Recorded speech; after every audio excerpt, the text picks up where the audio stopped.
What's up, YouTube? I'm Robert, and you're watching the B1KER Bar Podcast. Tell me about how it felt when you messed up your shoulder.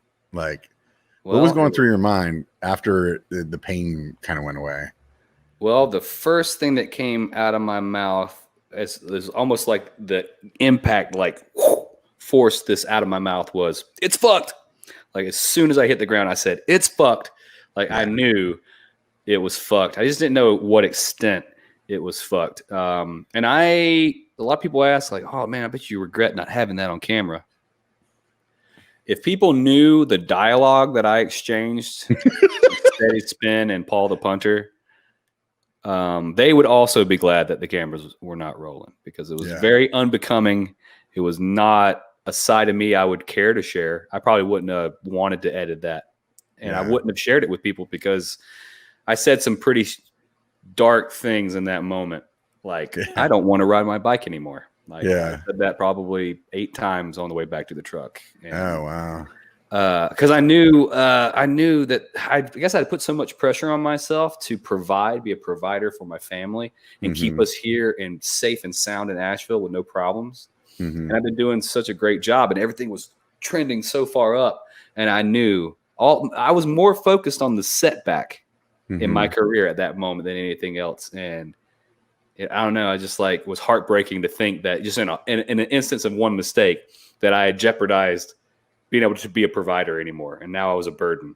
A lot of dark things went through my mind, but, after surgery and that just knowing that the arm was kind of back together, the mind started churning along, getting better. And if I wasn't surrounded by so many awesome people, I would have been fucked. Yeah, for sure. I had an injury similar, and I know exactly what you're saying. As soon as I hit the ground, like I knew instantly this is bad.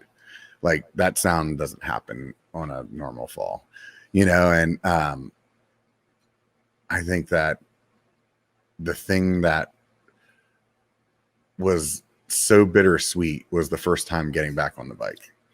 So it was like 6 months of not being on a bike at all, and like getting back on the bike. That's like my, that's my Prozac. You know what I mean? Like that's my therapy. And I remember just being so happy that I was on the bike on the trail, and at the same time so upset that like all of my skill was gone, and like I had no stamina because like this shoulder just couldn't hang.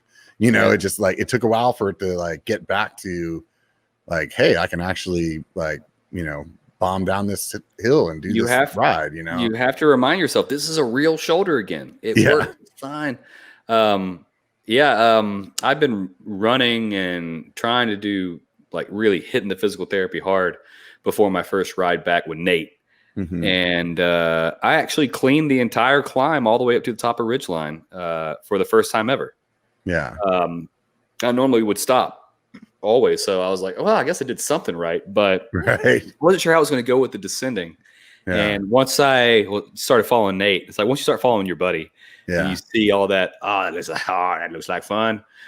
And then you just do it and you're like, yes, I can still do this. And you start to believe it because I can watch the video back of my first ride, and the first descent, I'm kind of like, okay, kind of getting to the air. Second descent, I'm just like, almost back to full tilt, So I'm in that weird area of risk management, trying to figure out when I can go back to the park or when I can go to this trail that I want to go to, but it's got a lot of tabletops, or the Riveter. There's a fucking brand new indoor like dream mountain bike facility open in my town called the Riveter. Oh wow. And it is just dreamy, but the jumps are gigantic.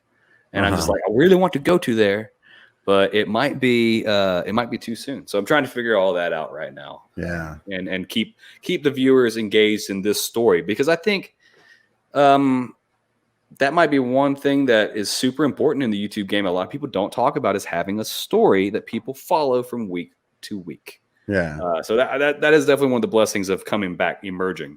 Yeah. And thank you, Dan Ziggity, saying that he thought my non-riding videos were great because I went down some weird paths there too and tried a lot, learned a lot, experimental stuff.